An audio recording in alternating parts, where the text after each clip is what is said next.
joka tapauksessa kerkesi heittämään uudet pohjat tuohon keskisektorille. Kyllä. Ja halusi vaan vähän tilaa tuohon eteensä ja lähtee nyt syöttää uudestaan vähän nopeampaa kierrosta. Joo, ehkä se oli joku vähän hitaampi edessä ja sai radiolla tiedon, että jos haluat vetää toisen nopean tähän perään, niin jätä vähän tilaa sinne eteen.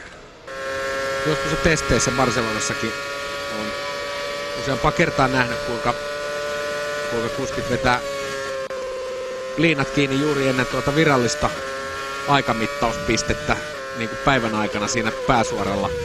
Kaikki pois ja sitten heillä on omat ajat, otetaan jostain ihan muista pisteistä, niin ajetaan sitä ratakierrosta vähän erilaista, tai otetaan aikaa vähän eri pisteistä, niin ei sitten kaverit pääse ihan suoraan niin kuin paperilta katsomaan. Sitten illan päätteeksi yleensä vasta vedetään sitten ne ajat, jotka sitten tulee seuraavan päivän lehtiin.